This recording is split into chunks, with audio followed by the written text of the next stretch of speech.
Buenas tardes, comunidad del barrio Galán, parte alta, y todo el que nos escucha en esta hora. Le damos una cordial bienvenida en el nombre de nuestro Señor Jesucristo. Queremos invitarle una hora de su tiempo para que nos acompañe en este paseo por la Escritura. Por eso le recomendamos que tome su ejemplar de la Biblia para que compartamos unos minutos en la palabra de nuestro Señor Jesucristo. Amigo de la comunidad religiosa, amigo católico, amigo pentecostal, trinitario, adventista, amigo que pertenece a cualquier denominación religiosa, testigo de Jehová, amigo que estamos en la búsqueda de nuestra salvación, de agradar a nuestro eterno Dios. Estos minutos son para usted,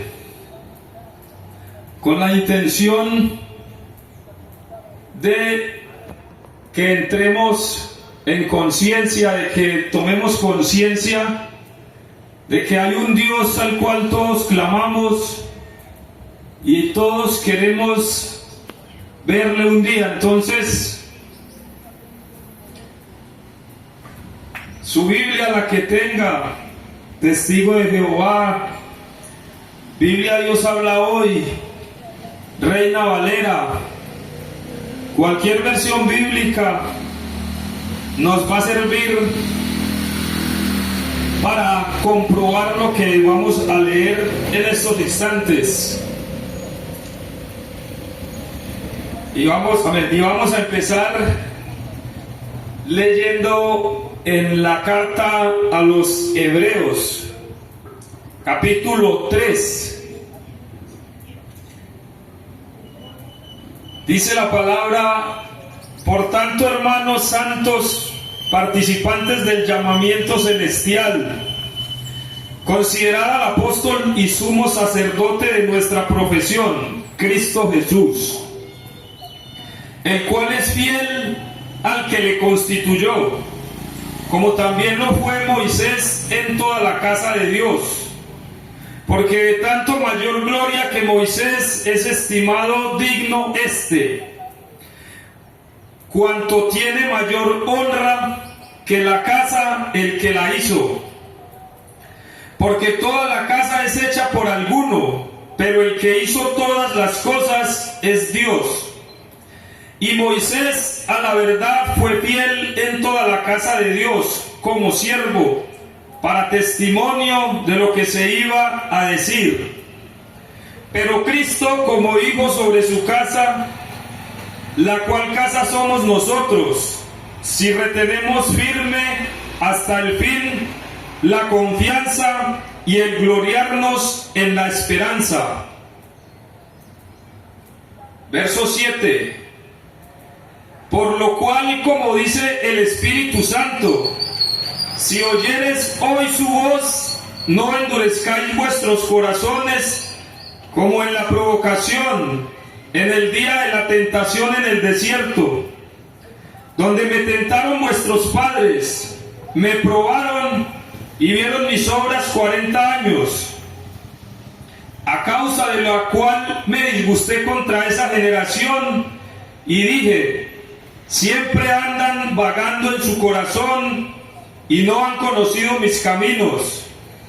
Por tanto juré en mi ira: no entrarán en mi reposo.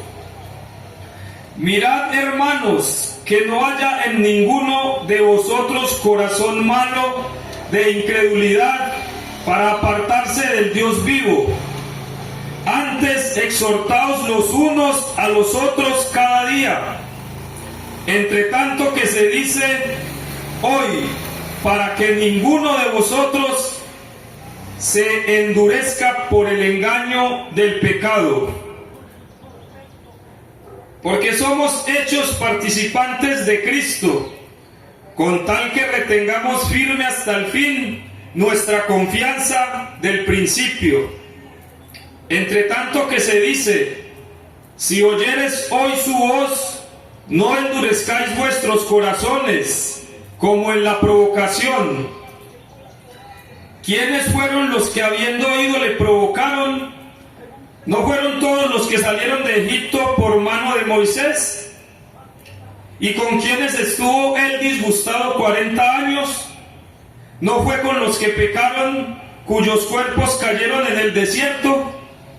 ¿Y a quienes juró no entrarían en su reposo, sino a aquellos que desobedecieron?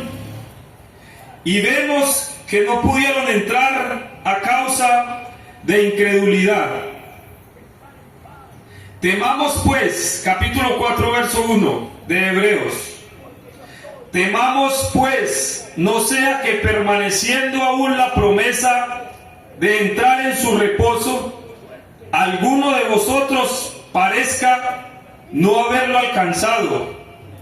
Porque también a nosotros se nos ha anunciado la buena nueva como a ellos, pero no les aprovechó el oír la palabra, por no ir acompañada de fidelidad en los que la oyeron. Te damos gracias, bendito y santo Padre, en esta hora. Dios que creó los cielos y la tierra, poderoso, manifestado en tu Hijo Jesucristo, para salvación de todo el que cree en ti. Venimos, Señor, presentándonos ante ti, presentando esta comunidad del barrio Galán. Yo te pido, Señor, muy especialmente para que hagas la obra en un corazón que se disponga a escuchar el Evangelio del Reino, porque es eso lo que vamos a predicar en esta hora. No venimos a predicar doctrinas de hombres, ni pensamientos de religiones. No venimos en nombre de ninguna religión, ni a invitarlo para ningún lugar. Ahí en su casa, con su Biblia, la que tenga, nos puede acompañar y pedirle al Señor sabiduría para entender la palabra de Dios. Porque en la carta a los Hebreos se habla de que hay una promesa de que todos entremos en el reposo de nuestro Señor Jesucristo. Eso estamos esperando todos, pentecostales, católicos, trinitarios, adventistas, testigos de Jehová, todas las religiones, todos los seres humanos queremos encontrarnos un día con nuestro amado Rey. Pero aquí nos está dando un ejemplo de un pueblo que le desobedeció, y el Señor mismo les juró que no entrarían en su reposo, o sea que no lo conocerían.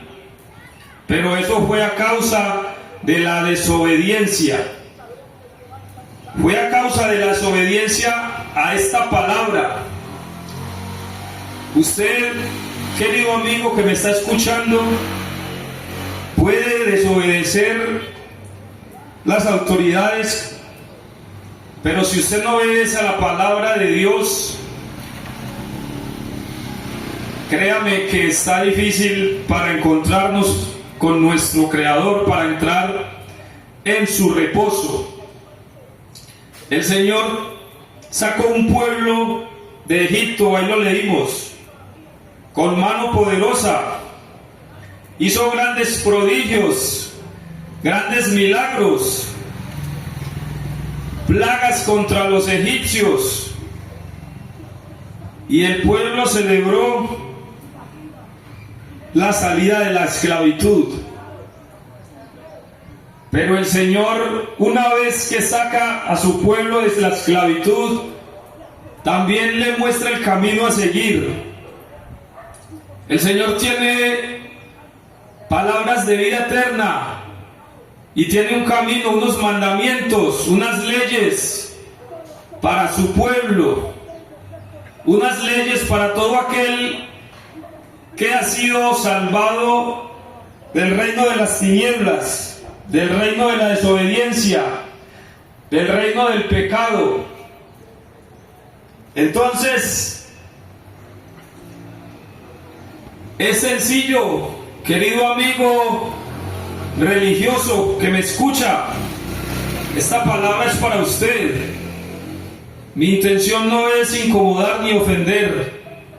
Le digo religioso porque el mundo hoy está lleno de religiones, al punto que hay más de 50.000 denominaciones, o como usted lo conoce, iglesias, y todas dicen obedecer la palabra de Dios, pero cuando nos vamos a la práctica hay cantidad de leyes, de órdenes, de consejos que da nuestro rey, y hacemos los de la vista gorda y muchas veces negamos dicha palabra.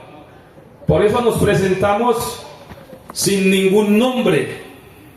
No somos la iglesia tal, ni lo convidamos para ningún lugar. La Biblia habla desde el libro de Éxodo o desde el libro de Génesis. Habla de los hijos de Israel. No nos podemos cansar de escuchar y de repetir esto. Habla de los hijos de Israel, de un hombre, no de un país, de un hombre que se llamó Jacob. Posteriormente, después de tener el encuentro con Dios, su nombre es Israel. Dios le cambia el nombre. Y de ahí en adelante la Biblia se refiere a los hijos de Israel. Y a los hijos de Israel se le dieron las promesas, se le dieron los pactos, se le dieron los mandamientos que usted hoy en día quiere obedecer. Por eso venimos a hablarle de los mandamientos que son para el pueblo de Dios, el pueblo de Israel, en el cual usted y yo tenemos que ser injertados si queremos un día partir con nuestro Señor Jesucristo. Entonces los invito para que escuchemos y prestemos atención.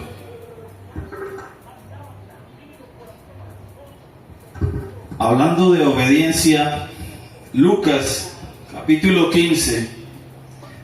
En Lucas capítulo 15, Jesús de Nazaret, Yeshua, como es su nombre en hebreo, da una parábola. Aquí le ponen un título: parábola del hijo pródigo. Muchos han escuchado de esta parábola cuando se han descarriado de sus iglesias. Entonces los llaman y los vuelven a invitar a la iglesia de nuevo y les dicen que regresen como el hijo pródigo. Voy a leerles la parábola. Lucas capítulo 15, verso 11. También dijo: un hombre tenía 2 hijos. Présteme atención, 2. No eran 3, no eran 20, no era uno solo. 2 hijos. El menor de ellos dijo a su padre: Padre, dame la parte de los bienes que me corresponde, y les repartió los bienes. No muchos días después, juntándolo todo, el hijo menor se fue lejos a una provincia apartada y allí desperdició sus bienes, viviendo perdidamente. Desperdició sus bienes, viviendo perdidamente. Y cuando todo lo hubo malgastado, vino una gran hambre en aquella provincia y comenzó a faltarle. Y fue y se arrimó a uno de los ciudadanos de aquella tierra, el cual le envió a su hacienda para que apacentase cerdos. Y deseaba llenar su vientre de las algarrobas que comían los cerdos, pero nadie le daba. Y volviendo en sí, dijo: ¿cuántos jornaleros en casa de mi padre tienen abundancia de pan, y yo aquí perezco de hambre? Me levantaré e iré a mi padre, y le diré: Padre, he pecado contra el cielo y contra ti, ya no soy digno de ser llamado tu hijo. Claro, ¿cómo va a ser el hijo si desperdició la herencia? Si ya pidió la herencia y el papá se la repartió, dejó de ser hijo. Padre, ya no soy digno de ser llamado tu hijo. Hazme como a uno de tus jornaleros. Y levantándose vino a su padre, y cuando aún estaba lejos, lo vio su padre, y fue movido a misericordia, y corrió y se echó sobre su cuello, y le besó. Y el hijo le dijo: Padre, he pecado contra el cielo y contra ti, ya no soy digno de ser llamado tu hijo. Pero el padre dijo a sus siervos: Sacad el mejor vestido, vestidle, poned un anillo en su mano, calzado en sus pies, y traed el becerro. Présteme atención, el becerro, no un becerro, no un becerro, sino el becerro.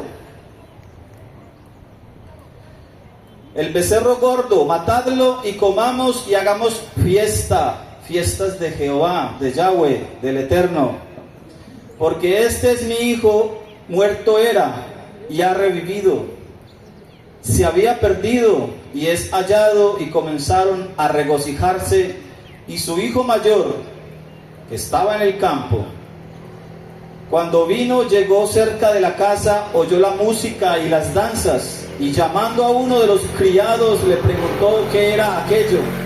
Él le dijo: tu hermano, el menor, ha venido, y tu padre ha hecho matar el becerro gordo por haberle recibido bueno y sano.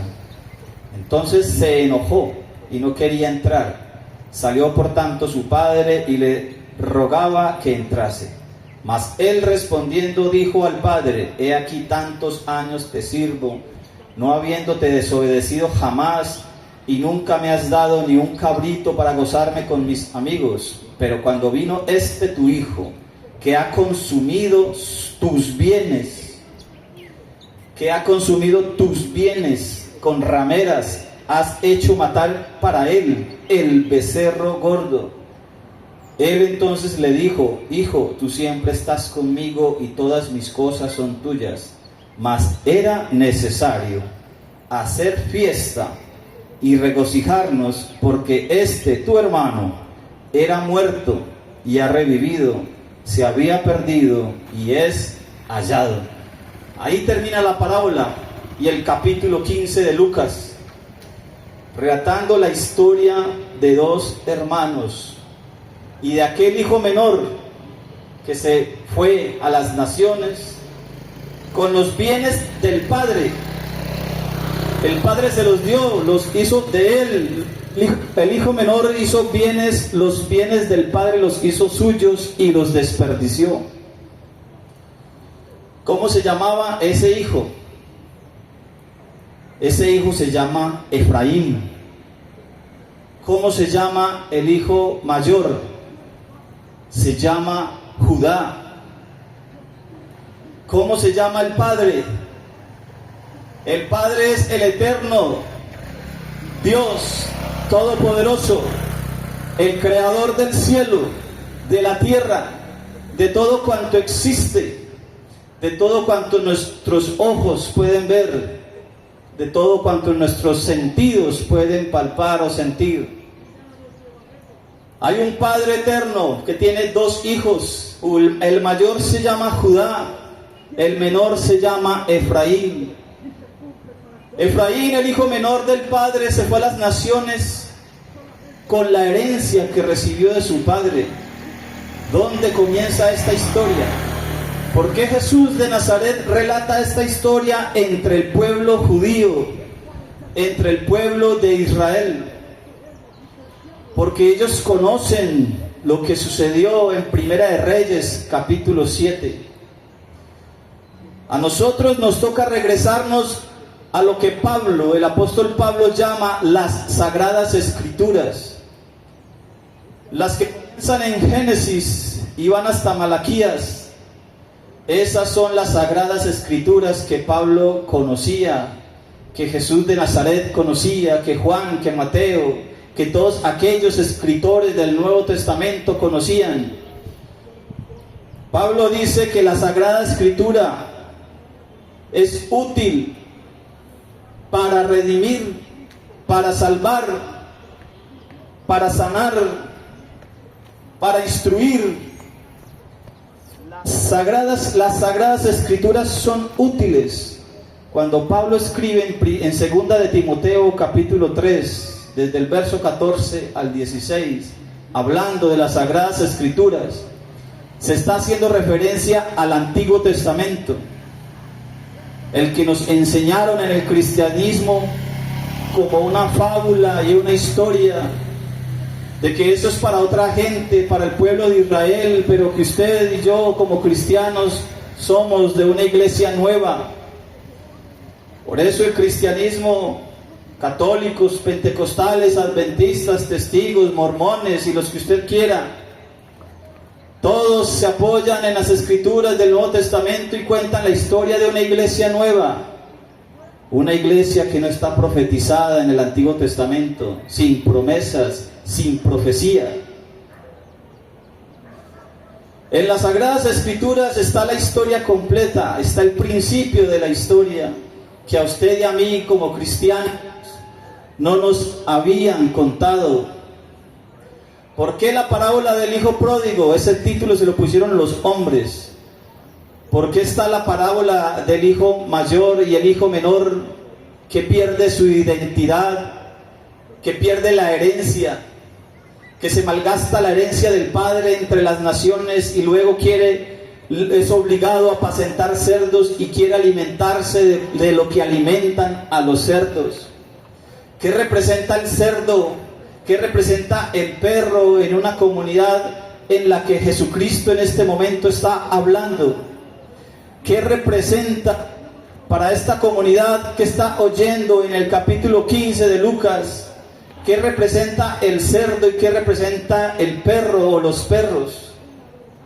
Son las preguntas que no nos hemos hecho nunca. ¿Por qué 2 hijos? ¿Por qué el menor es el que se va a las naciones con la herencia? Abraham, nuestro padre Abraham, cuando estaba en Ur de los Caldeos, fue llamado por el Eterno y le dijo, el Señor le dice, sal de tu tierra y de tu parentela a una tierra que yo te mostraré. Génesis capítulo 12. Él sale de su tierra con su esposa y sale con su sobrino, llega a la tierra de Canaán. Y el Señor le dice, mira a la tierra, el polvo de la arena de la tierra y cuenta los granos y los puedes contar, así será tu descendencia. Luego Abraham tiene problemas con Lot y se separan y le vuelve a aparecer el Señor y le da promesas de nuevo. Y le dice, mira a las estrellas, cuenta las estrellas. Si las puedes contar, así será el número de tu descendencia. Esas son las promesas. Luego le dice, de tu simiente sacaré un rey y sacaré reyes, sacaré una nación y sacaré naciones de tu simiente, y en tu simiente serán benditas todas las naciones. Reyes procederán de tus lomos y naciones saldrán de tus lomos. Esas promesas son pasadas a su hijo Isaac. Isaac tiene 2 hijos, y esas promesas y ese pacto hecho con Abraham, es pasado a Isaac. Isaac le pasa esas promesas y ese pacto a su hijo Jacob. Jacob tiene un disgusto con su hermano, se va a la tierra de su tío, regresa a Harán, pasa 20 años en Harán, se trae 2 esposas y 2 concubinas, en las cuales tiene 12 hijos. Y cuando viene de regreso a la tierra de Canaán, adelanta el campamento, adelanta la gente, y luego él se queda atrás y se queda en oración en un monte, toda la noche en oración, rogando al Eterno porque su hermano Esaú, el hermano mayor, quería matarlo. Entonces Jacob tiene un encuentro con el ángel de Jehová, con el ángel del Eterno. Lucha con el ángel y el ángel le pregunta: ¿cuál es tu nombre? Y él le dice: Jacob. Jacob pregunta por el nombre del ángel, pero el nombre del ángel no se lo da. El ángel le responde: no será más tu nombre Jacob, sino Israel, porque has luchado con Dios, has luchado con los hombres y has prevalecido. Por eso su nombre cambió de Jacob a Israel. Recuerda que estamos hablando de la historia del hijo mayor y el hijo menor, lo que llaman el hijo pródigo. Nos toca empezar desde Génesis, desde el primer libro de la Biblia, para entender por qué en la parábola se habla de dos hijos.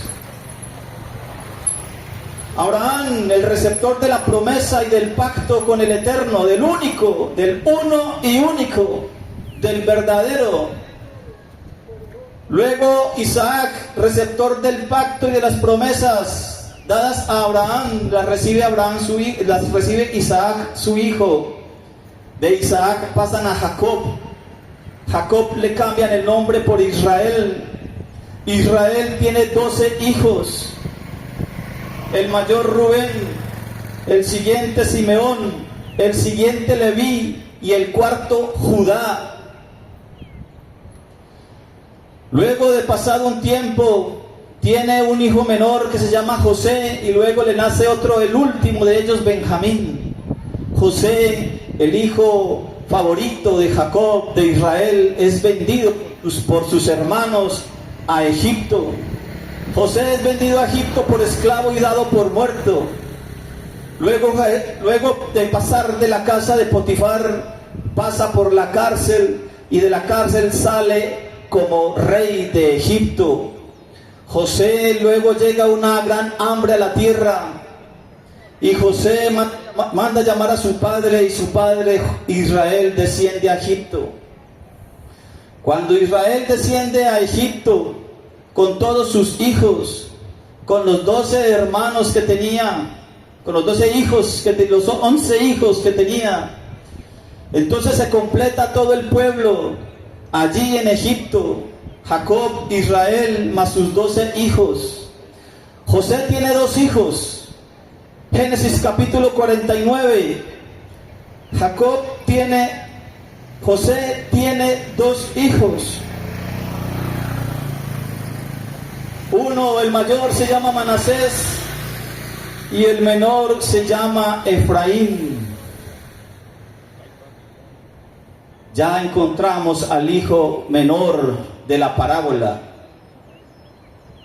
El hijo menor de José se llama Efraín.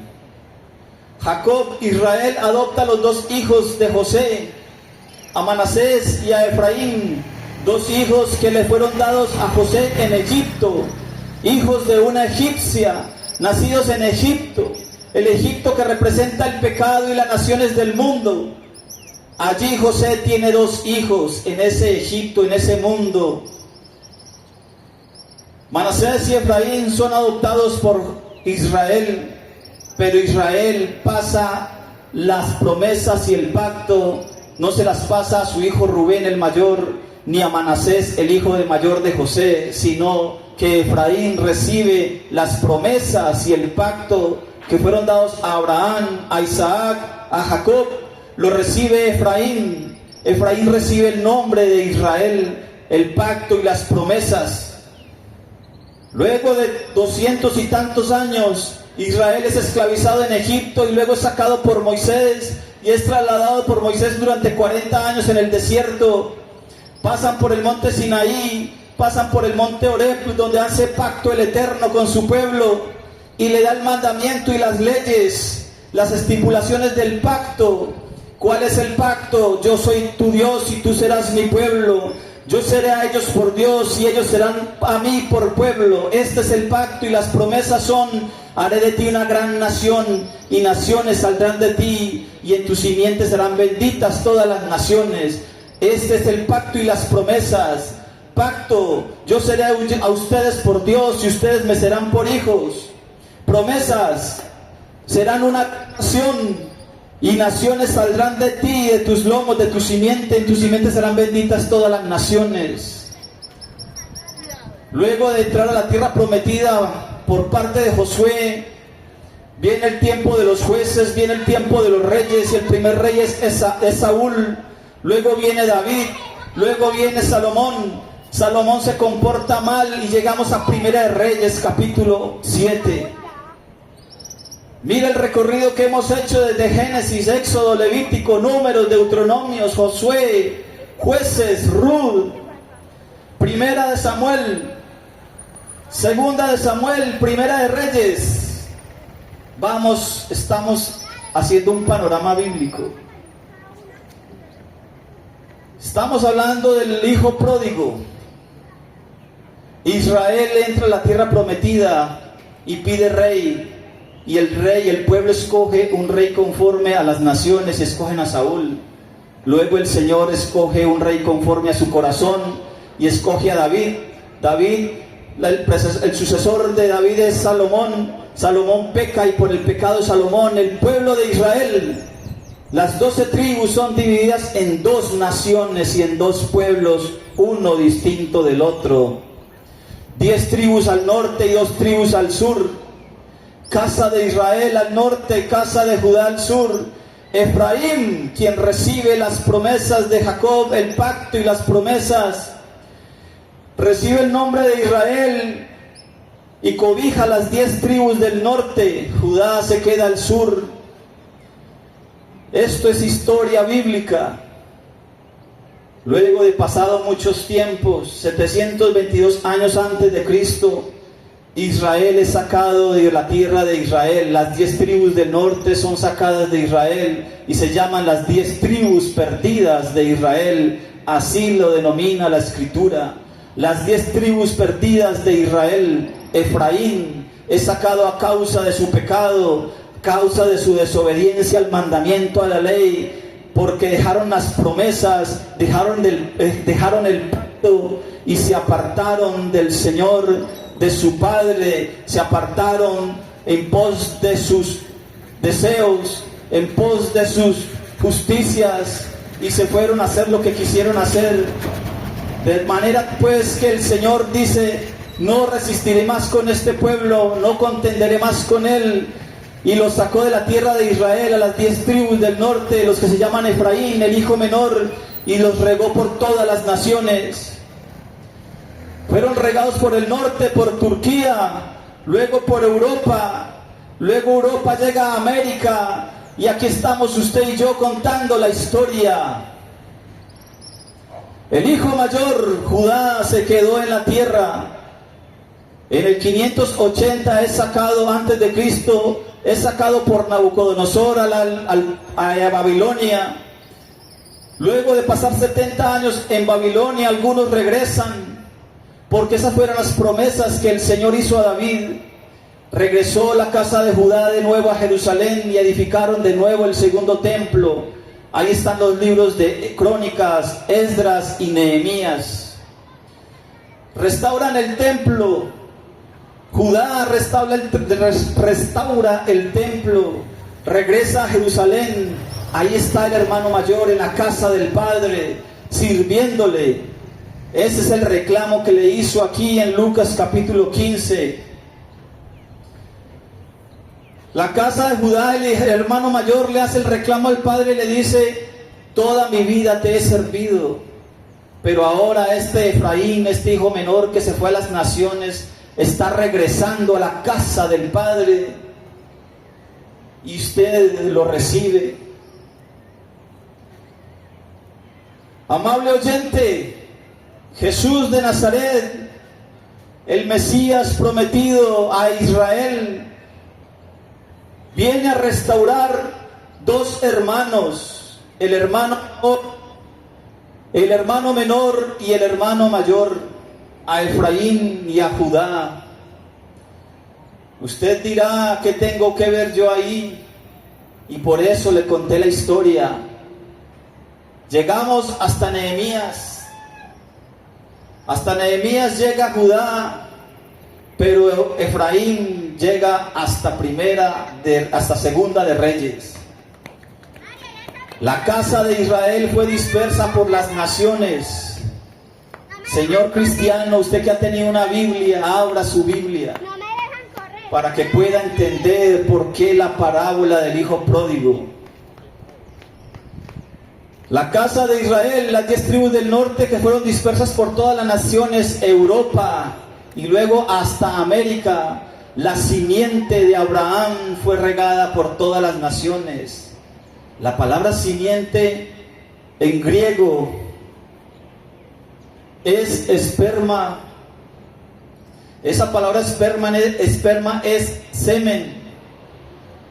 El esperma de Abraham fue regado por todas las naciones, y esa historia no se la han contado a usted ni a mí.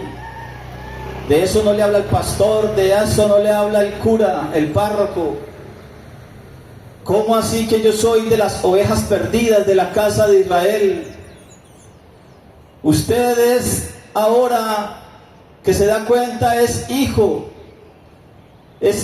pródigo, pero no porque se descarrió de una iglesia, sino porque usted se apartó del Señor, se apartó del pacto, de las promesas, se apartó de sus mandamientos, porque usted y yo pecamos, y la paga del pecado es la muerte. Por eso dice la parábola, mi hijo que estaba muerto ha regresado, porque habíamos dejado su mandamiento, su ley, sus estatutos, su justicia, y nos fuimos en pos de nuestras propias justicias.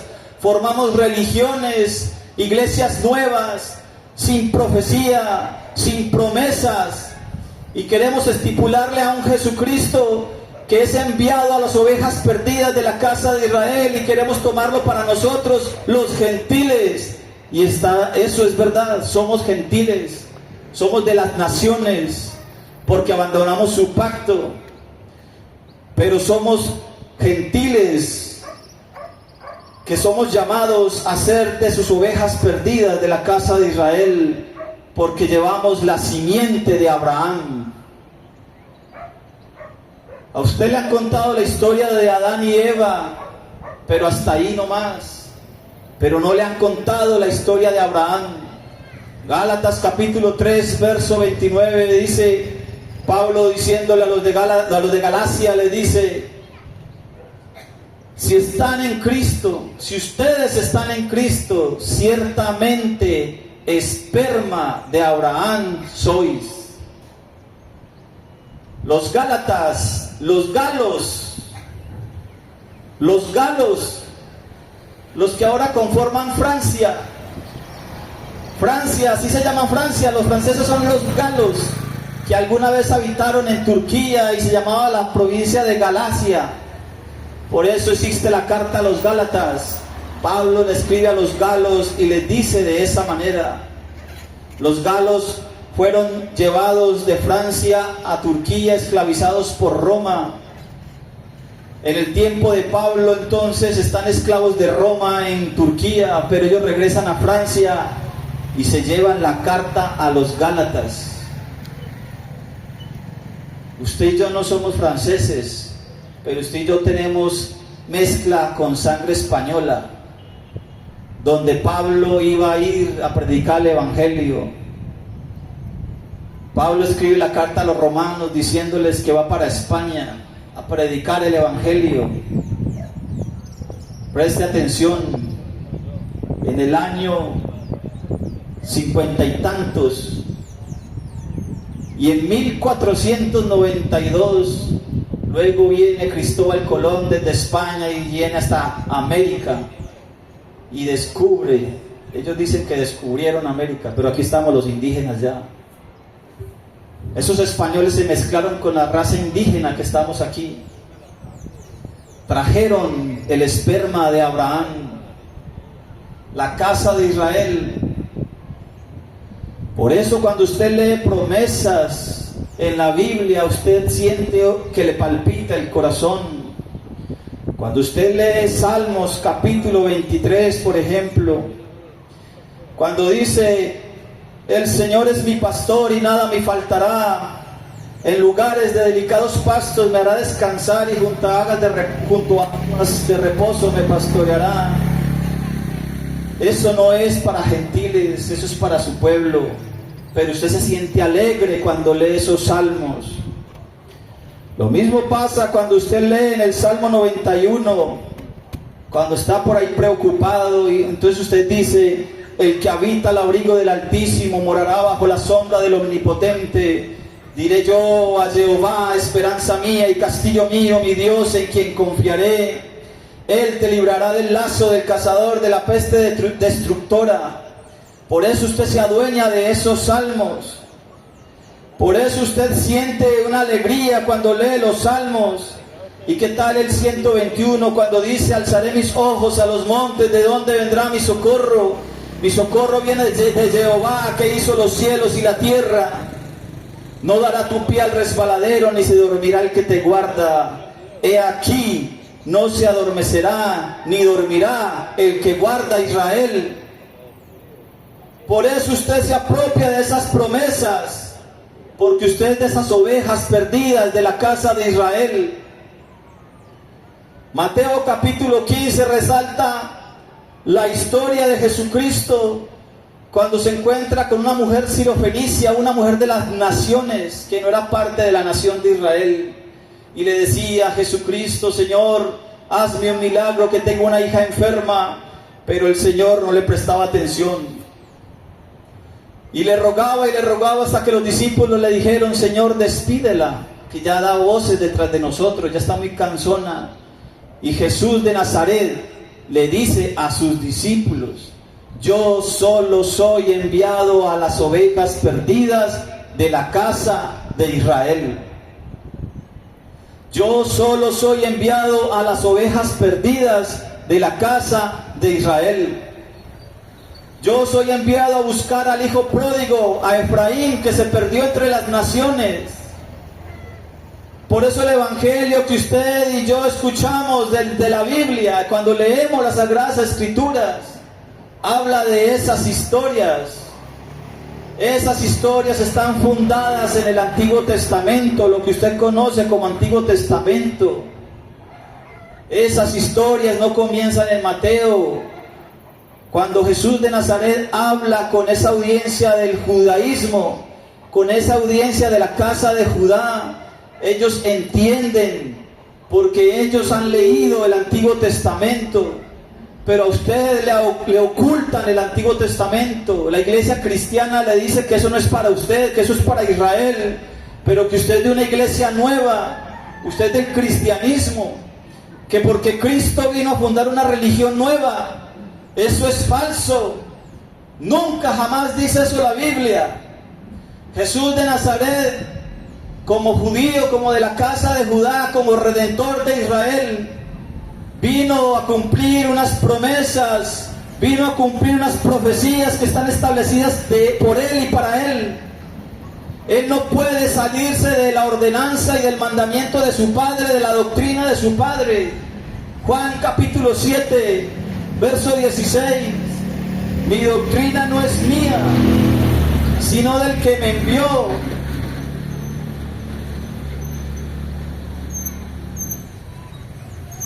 El que quiera hacer la voluntad de Dios, présteme atención, Juan capítulo 7, verso 17 ya. Le voy a leer de 16 de nuevo. Jesús le respondió y dijo, mi doctrina no es mía, sino del que me envió, de aquel que me envió. El que quiera, présteme atención, el que quiera hacer la voluntad de Dios, conocerá si la doctrina es de Dios o si yo hablo por mi propia cuenta. Jesús de Nazaret no vino a fundar iglesias nuevas, mucho menos llamadas cristianismo. Lamentablemente, la gente dice que pertenece al cristianismo, y cuando usted le pregunta qué significa cristianismo, no saben ni qué contestar. Yo me di a la tarea de preguntarle a Google Présteme atención. La palabra cristiano proviene del latín Christianus y del griego cristianos, que significa seguidor de Cristo. Ojo, cristiano significa seguidor de Cristo, que a su vez deriva de Christos, que significa el ungido. Se refiere a toda persona que profesa la religión de Cristo, el cristianismo, y basa su vida y enseñanzas en la figura de Jesús de Nazaret. Históricamente el término fue utilizado por primera vez en la ciudad de Antioquía en el siglo I para identificar burlonamente a los primeros seguidores de Jesús de Nazaret, ya que su comportamiento, enseñanzas y forma de hablar se asemejaban constantemente a las de su maestro. Cristiano, el que quiera llamarse cristiano, tiene que ser fiel a la palabra que dice ser. El cristiano es aquel que su comportamiento, enseñanzas, forma de hablar se asemejan constantemente a las de su maestro. Preste atención.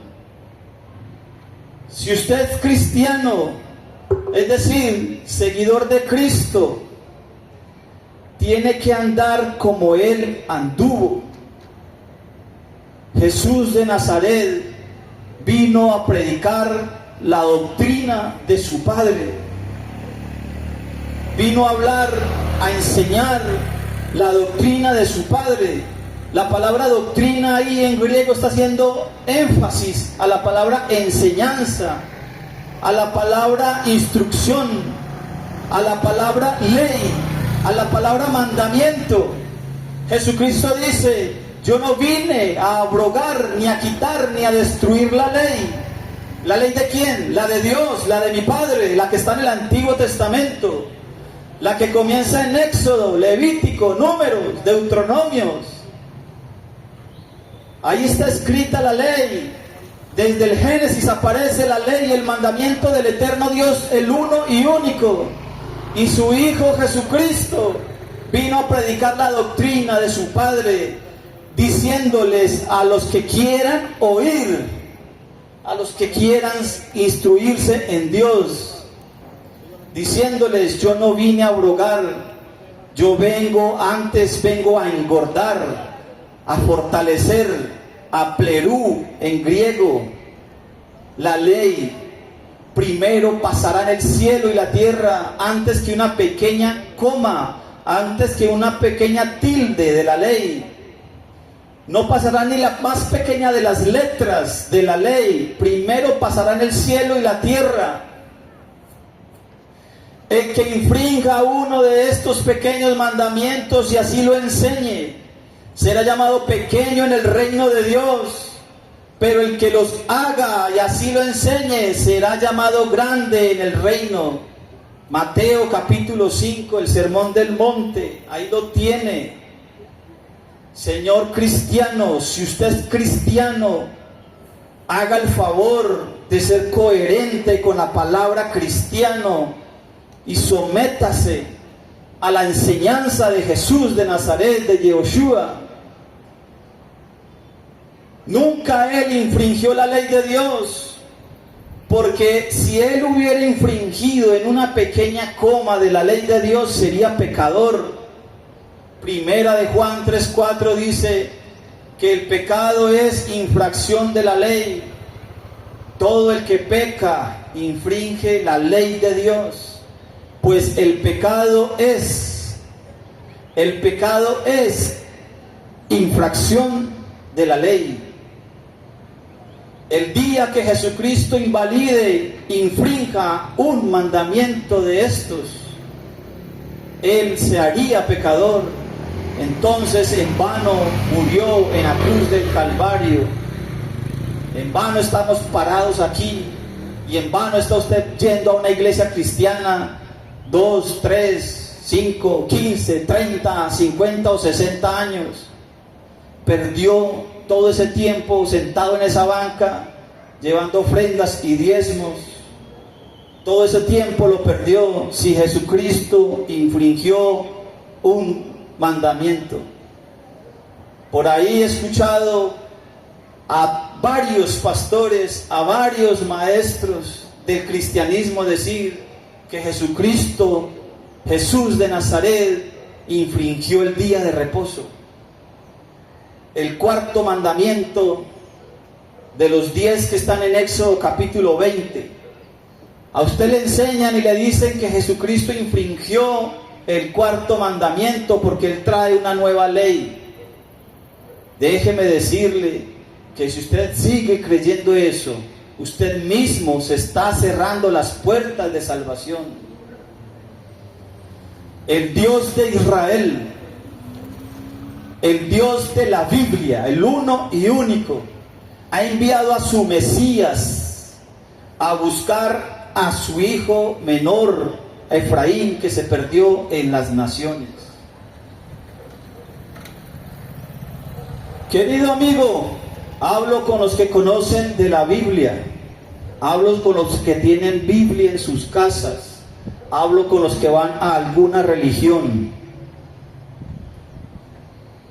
Abra la Biblia, léala, no se siente en esa banca a bostezar y pensar cuándo será que se acaba la misa, cuándo será que se acaba el culto, ya va a empezar el partido.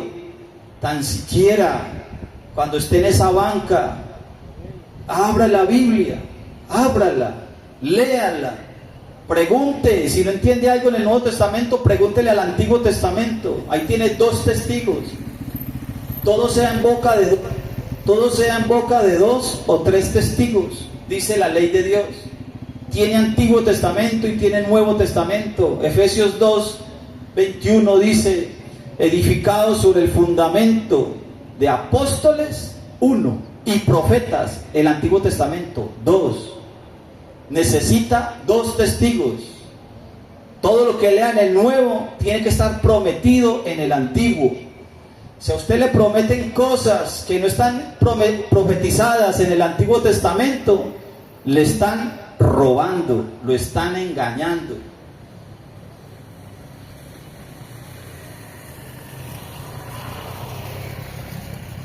La paga del pecado es la muerte, pero el regalo del Señor es vida eterna a todo aquel que cree. Todo aquel que cree, al judío primeramente, al hermano mayor y al griego, al gentil, al hermano menor. Pablo está escribiendo la carta a los romanos. El Evangelio es poder de Dios para salvación. Ese verso se lo saben todos de memoria. El Evangelio es poder de Dios para salvación a todo aquel que cree. A la casa de Judá y a la casa de Efraín, al hijo pródigo. Cuando usted lee en el Antiguo Testamento todas estas hermosas promesas, entonces usted se pone contento.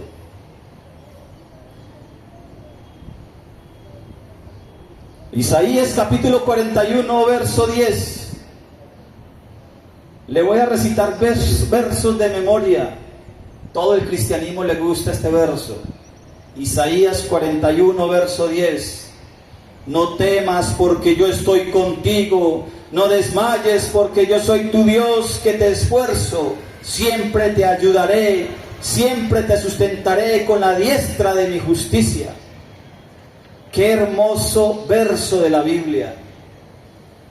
Cuando estamos en la mala, cuando estamos en la enfermedad, cuando estamos en la pobreza, cuando estamos en un hospital, cuando estamos pasando por dificultades, entonces leemos Isaías 41, verso 10. No temas porque yo estoy contigo, no desmayes porque yo soy tu Dios que te esfuerzo, siempre te ayudaré, siempre te sustentaré con la diestra de mi justicia.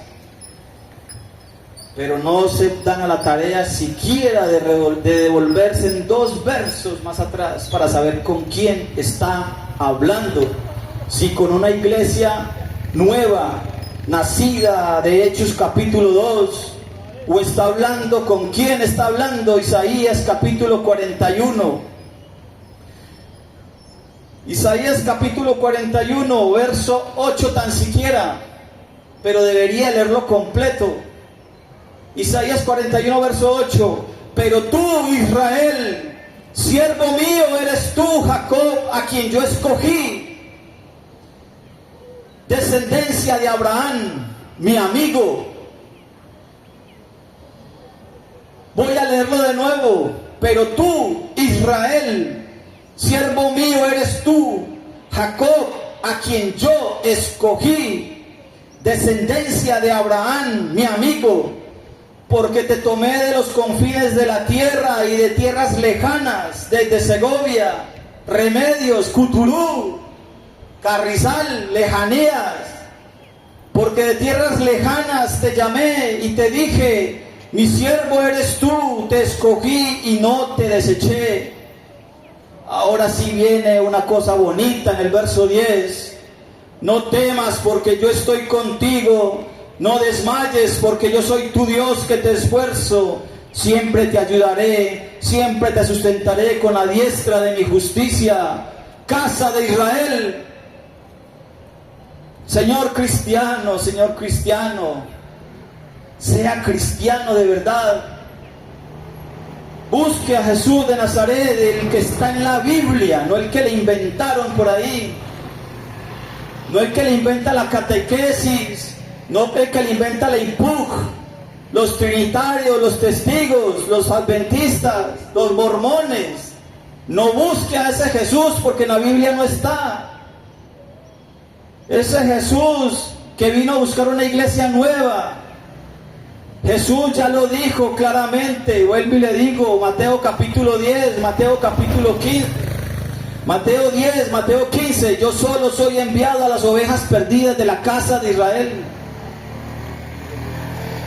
Ese gozo que usted siente cuando lee en los salmos las promesas, ese gozo que usted siente cuando lee en los profetas las promesas, sepa que tiene que leer completo lo que está escrito. Oye Israel, mi siervo que yo escogí, Israel que yo escogí. Pero tú, Israel, siervo mío eres tú, Jacob que yo escogí, descendencia de Abraham, mi amigo. No hay iglesias nuevas, bueno, sí las hay, pero no están sin Mesías, están sin Cristo y sin Salvador. Esas iglesias que nacen en Hechos capítulo 2 no están profetizadas. Busque la profecía, búsquela. Y después va y se la muestra a Aníbal Figueroa o a Eber Cardeño y le dice, vea, aquí está la profecía que dice que hay una iglesia que nacerá en Hechos capítulo 2. ¿Sabe qué dice por ahí el pastor? Una vez que hablé con él, me dijo, no, eso es un misterio, el misterio de la iglesia. Lo que pasa es que cuando no la encuentran en las Sagradas Escrituras, en la profecía, entonces le ponen la palabra misterio, y con eso lo arreglan a usted, a los cerdos, como dicen por aquí. Ahí queda arreglado, con la palabra misterio. Como no lo entienden, entonces ahí quedó. Todas las promesas son para el pueblo de Dios. Y usted tiene la oportunidad hoy de entrar en su reposo. Hoy tiene la oportunidad de reconocer a Jesucristo como su único Salvador, el Mesías enviado a Israel, a buscar a las ovejas perdidas de la casa de Israel. Arrepiéntase, haga teshuvá, regrésese al pacto, a las promesas escritas que son para usted. Efesios capítulo 2, verso 10. En aquel tiempo, cuando estábamos en el pecado, cuando estábamos sin Cristo, sin Mesías, estábamos estábamos alejados. Estábamos alejados de la ciudadanía de Israel. Efesios capítulo 2, verso 10. Pablo escribiendo. Pablo, el mismo Pablo que usted lee. En aquel tiempo, cuando estábamos sin Cristo, cuando estábamos en el pecado, cuando estábamos en la infracción de la ley, 1 Juan 3:4, en aquel tiempo, cuando estábamos en pecado, cuando dejamos el pacto, estábamos sin Cristo, alejados de la ciudadanía de Israel. Y si estábamos sin la ciudadanía de Israel, entonces éramos ajenos a los pactos de la promesa. Si no teníamos ni pactos ni promesa, estábamos sin esperanza y sin Dios en el mundo, porque no teníamos a Cristo el Mesías, porque no teníamos ciudadanía de Israel. Esta es la oportunidad, hoy es el día de regresar.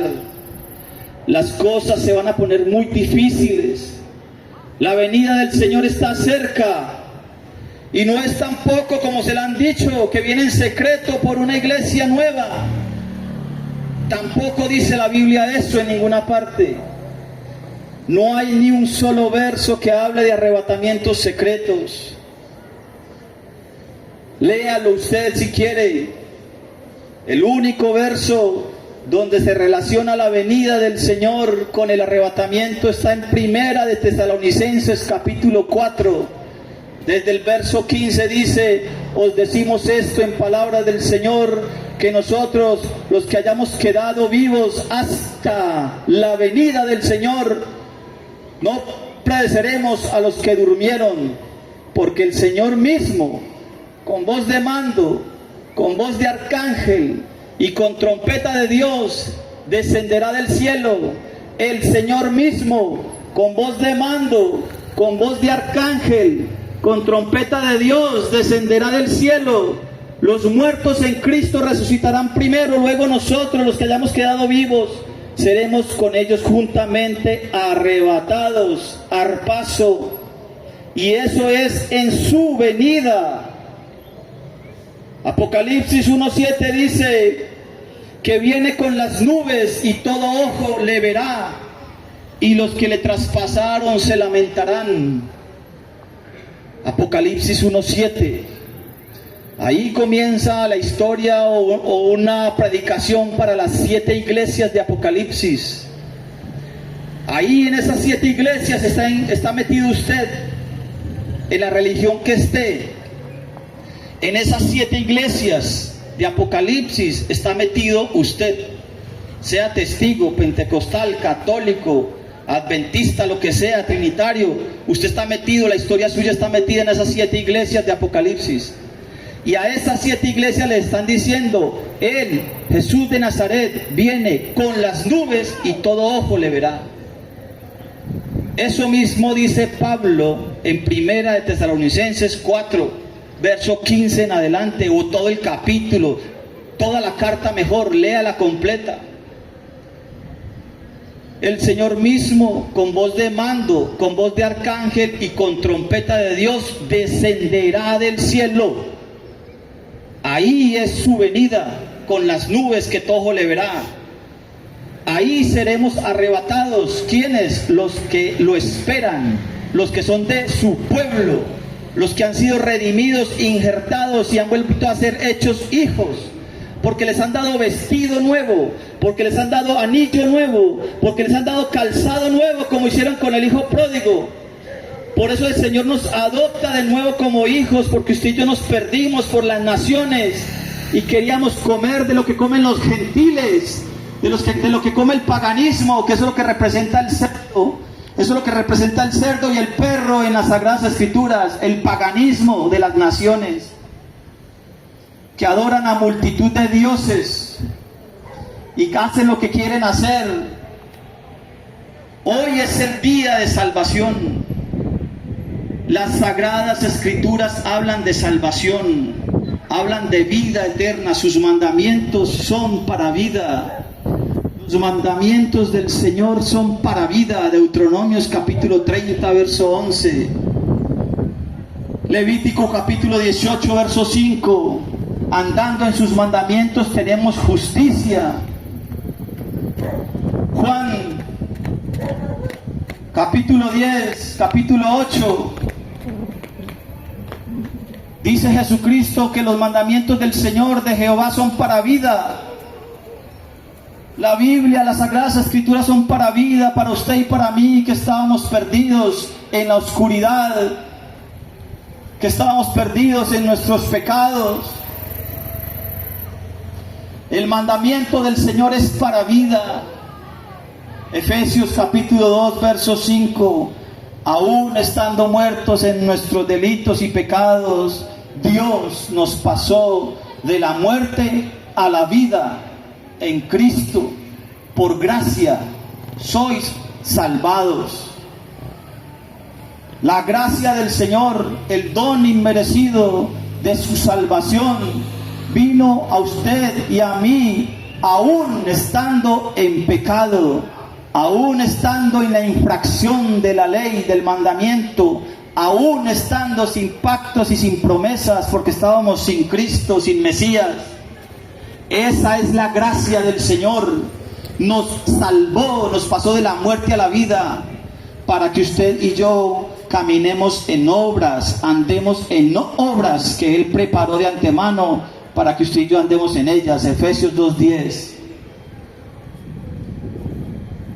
Siendo creados, siendo hechos por Él, somos creados para buenas obras. Ahora que el Señor nos pasó de la muerte a la vida, de la injusticia a la justicia, ahora que nos pasó de la infracción a la ley, nos pasó a la obediencia, ahora que nos pasó de practicar el pecado a practicar la justicia, a practicar la verdad.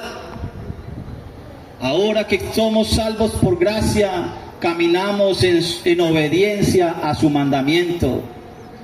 Aquel que desprecia el mandamiento y la ley de Dios se hace abominable.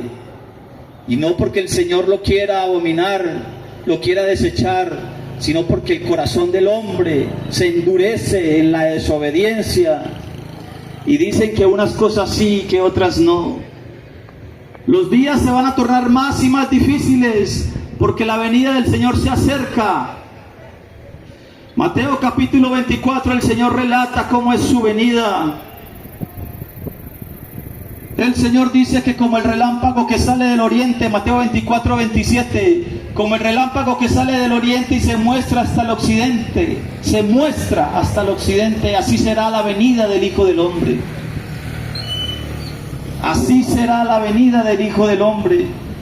Después de la tribulación de aquellos días, el sol se oscurecerá, la luna no dará su resplandor, las estrellas de los cielos caerán, las potencias de los cielos serán conmovidas, y verán las naciones, las tribus verán la señal del Hijo del Hombre en los cielos, y se lamentarán.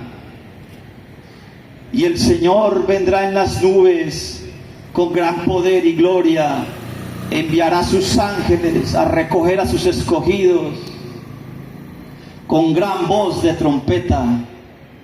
De la higuera prended, cuando la hoja está tierna, el verano se acerca.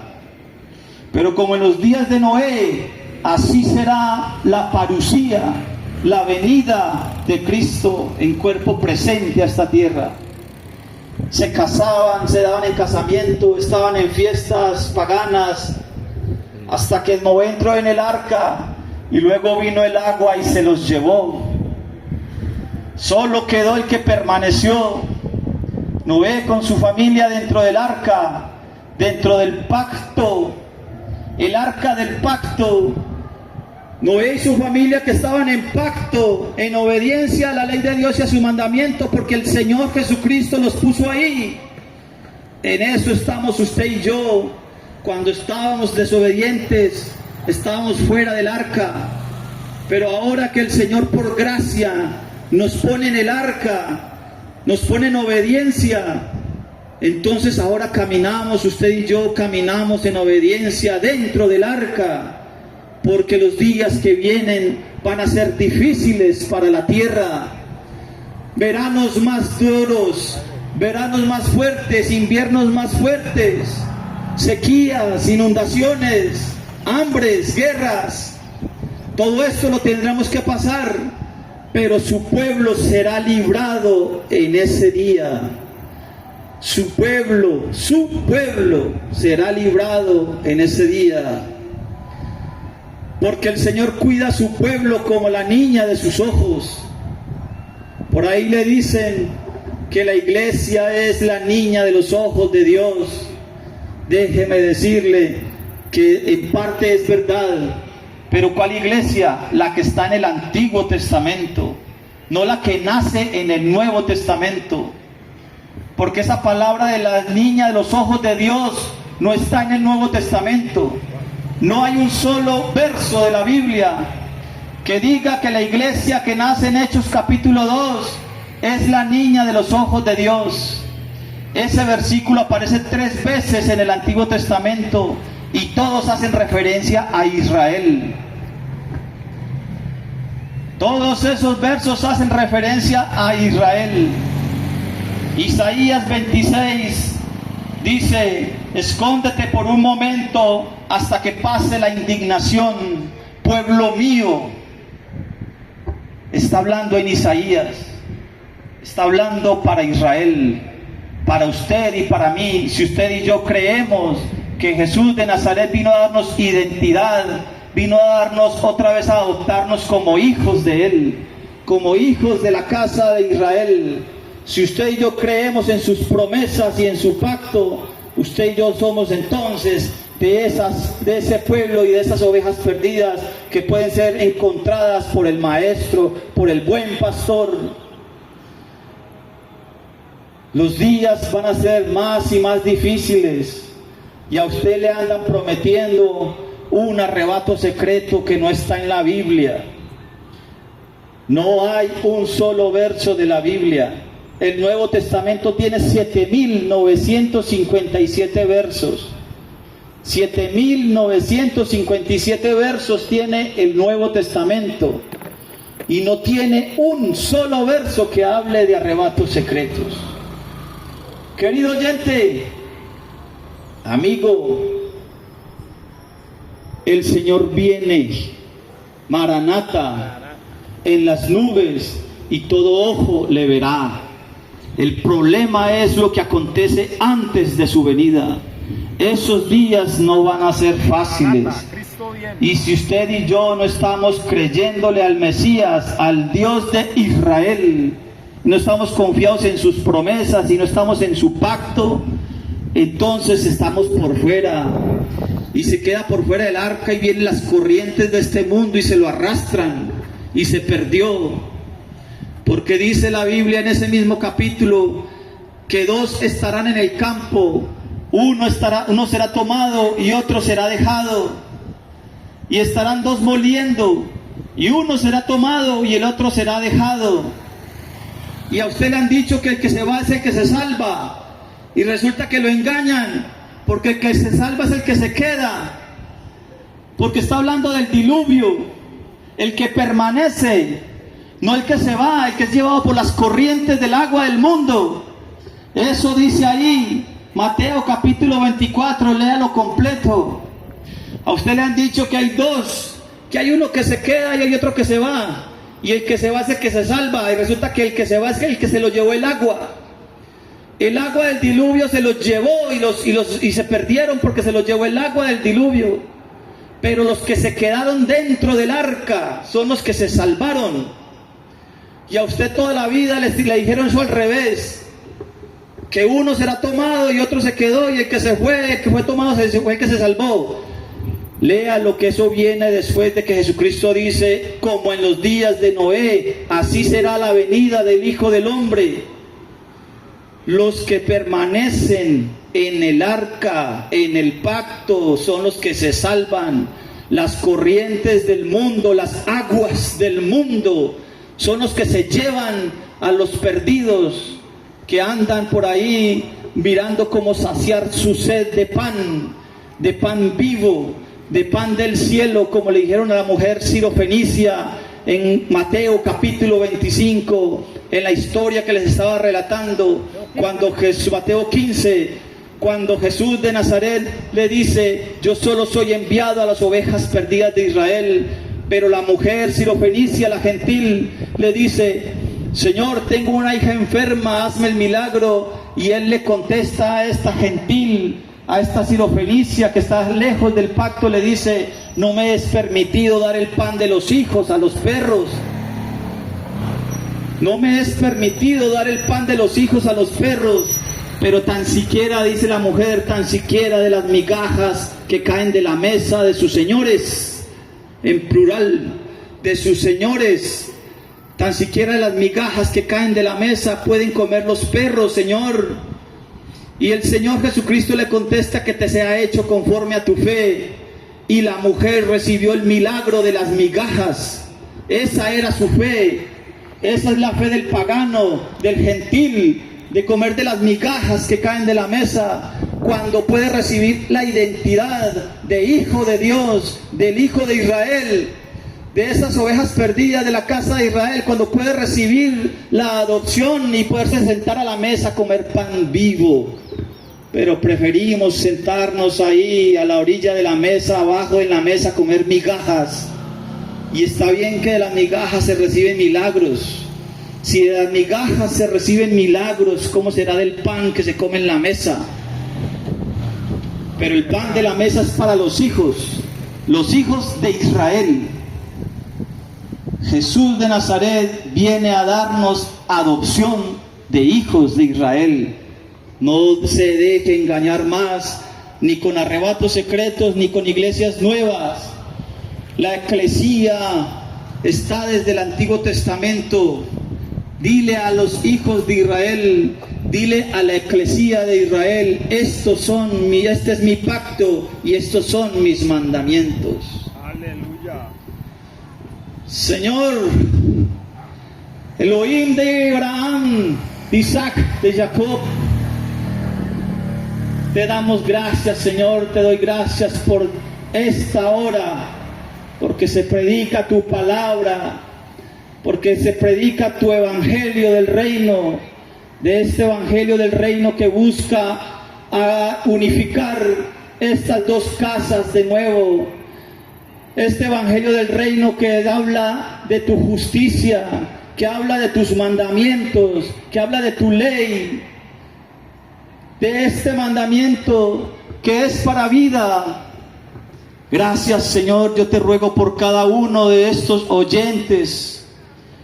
Quebranta sus corazones, abre sus oídos, sálvalos, Señor. Son de tus ovejas perdidas, Padre Santo. Son de la simiente de Abraham, tu amigo. Son hijos de Abraham, tu amigo. Sálvalos, Padre. Sánanos. Los días que vienen son difíciles, pero en tu palabra, en tu misericordia, en tu espíritu de santidad, Señor, conduce nuestras vidas. Haznos nacer de nuevo. Tú eres bueno y usted no puede negarse a usted mismo. Redime a tu pueblo, Señor, Dios de Israel. Shema Israel, Adonai Eloheinu, Adonai Echad.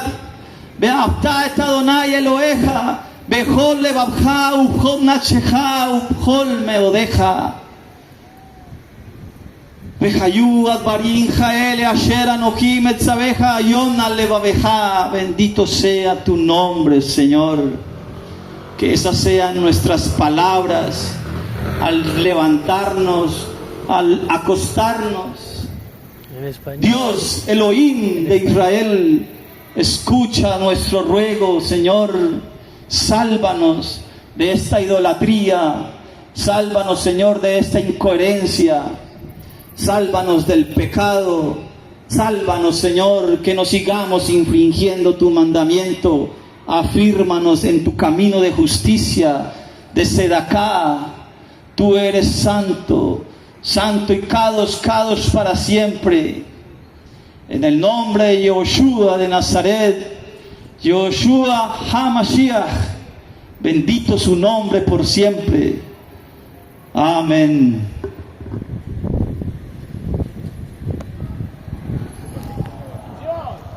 Hey, Diego.